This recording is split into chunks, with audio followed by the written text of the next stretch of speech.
नमस्कार, मैं संयुक्ता traditional recipe में आपका स्वागत करती हूँ। मानसून दस्तक दे चुका है और हर जगह बारिश शुरू हो गई है। ऐसे में अब हमें अपने गार्डन में कुछ ज़रूरी काम करने की ज़रूरत है। तो चलिए जान लेते हैं बारिश आते ही हमें कौन कौन से ऐसे काम हैं गार्डन में जो कर लेने चाहिए।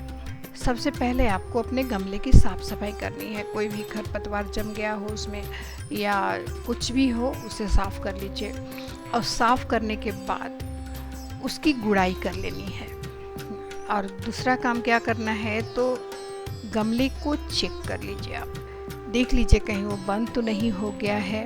यदि वो बंद है तो उसे आप ठीक कर लीजिए ताकि बारिश का पानी जितना भी पड़े वो फटाफट गमले से बाहर निकल जाए, हमारे पौधे के जड़ में इकट्ठा ना हो। नहीं तो हमारे पौधे के जड़ में फंगस लगने शुरू हो जाते हैं और पौधा हमारा ख़राब हो सकता है। और तीसरा काम कर लीजिए कि गर्मी की वजह से पत्ते सूख जाते हैं और पीले पड़ जाते हैं, तो उन्हें आप निकाल दीजिए अपने पौधों से।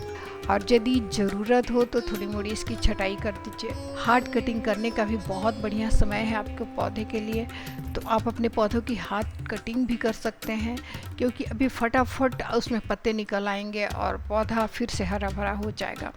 तो इसमें आप कटिंग कर लीजिए पौधे की।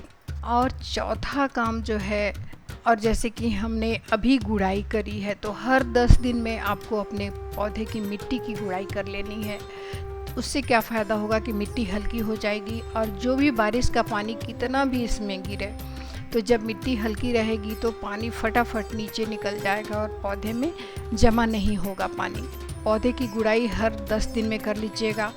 और सबसे ज़रूरी काम जो आपको क्या करना है कि हर सप्ताह आपको अपने पौधे का निरीक्षण करना है। और पौधे का निरीक्षण तो करना ही है, आप इसके पत्तों का निरीक्षण कीजिएगा। देखिएगा पत्ते के नीचे अभी कीड़े लग रहे हैं। मानसून आते ही क्या होता है कि ऊपर का, जब बारिश होती है तो ऊपर के पत्ते सारे धुल जाते हैं, यानी कि पूरा पौधा धुल जाता है, लेकिन पत्ते का नीचे का भाग है वो नहीं धुल पाता और इसी में लगते हैं कीड़े। जैसे मकड़ियाँ हैं, मिलीबग है और बहुत सारे बरसाती कीड़े जो हैं वो लग जाते हैं हमारे पौधों में और हमारा पौधा ख़राब होने लगता है।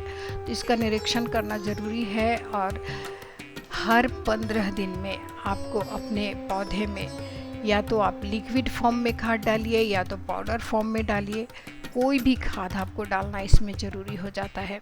तो इतना काम कर लीजिएगा। और ये सारे पौधों के लिए बता रही हूँ मैं, एक पौधे के लिए नहीं बता रही हूँ। और आज हमने जो फर्टिलाइज़र तैयार किया है, ख़ास करके उसे हमने गुलाब के पौधे के लिए तैयार किया है। इतना सारा काम आपको करना है पूरे गार्डनिंग के लिए। और जो खाद डालेंगे हम आज अपने पौधे में, वो गुड़हल और गुलाब के लिए हमने किया है। तो चलिए हम जान लेते हैं कि हमने जो फर्टिलाइज़र तैयार किया है उसे कैसे तैयार किया है। केले के छिलके में हम सभी जानते हैं कि इसमें पोटेशियम भरपूर मात्रा में पाया जाता है। उसके साथ साथ फास्फोरस, मैग्नीशियम, नाइट्रोजन, इसकी भी मात्रा बहुत अच्छी होती है केले के छिलके में। तो आज हम केले के छिलके से हम फर्टिलाइज़र तैयार करेंगे अपने पौधे के लिए।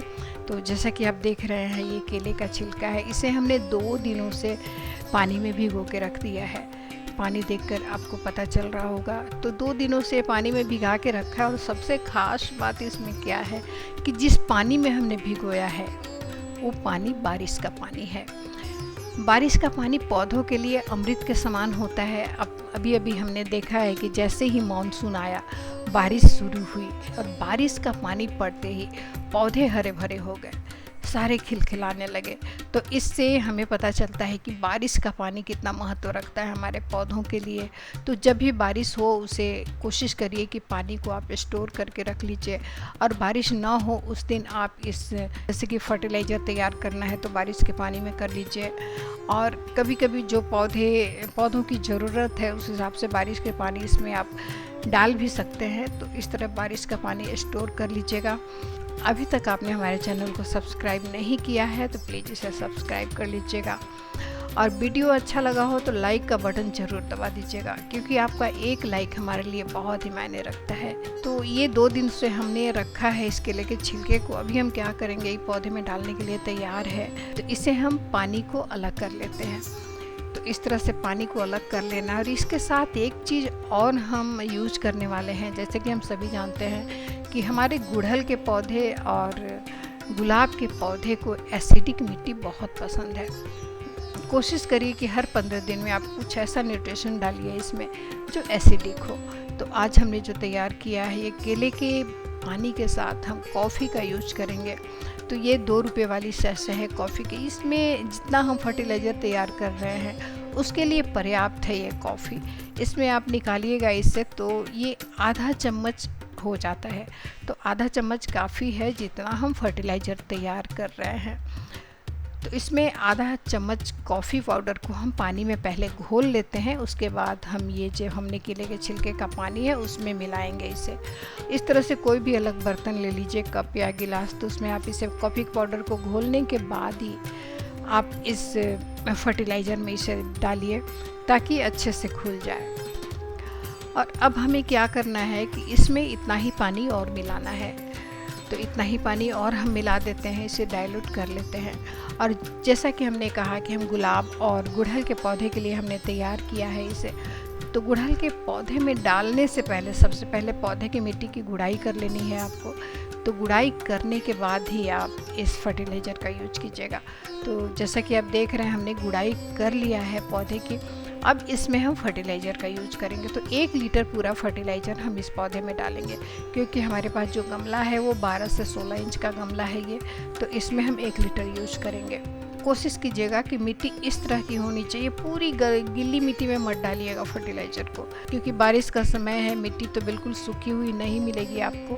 तो इस तरह से जब मिट्टी हो उस समय फर्टिलाइज़र का यूज कीजिए। हो सके तो आप सुबह सुबह फर्टिलाइज़र अपने पौधे में डालिए या तो फिर शाम को डालिए। जैसे 4-5 बजे शाम को मौसम ठंडा हो जाता है उस समय आप डाल सकते हैं, या तो सुबह डाल दीजिए। सुबह भी आजकल धूप भी उतनी तेज़ नहीं निकलती, कम धूप निकलती है। तो हम 6 से 7 बजे के बीच में फर्टिलाइज़र आप इसमें डाल दीजिए। इसमें जो न्यूट्रिशन होता है उसे अवशोषित कर पाता है हमारा पौधा। जो हमारा फर्टिलाइज़र है वो अपना काम शुरू कर देता है। अगली बार फिर से एक नई जानकारी के साथ मिलते हैं। अपना और अपने पौधों का ख्याल रखिएगा, क्योंकि मिट्टी से जुड़ने का एक अलग ही आनंद है दोस्तों। जय हिंद।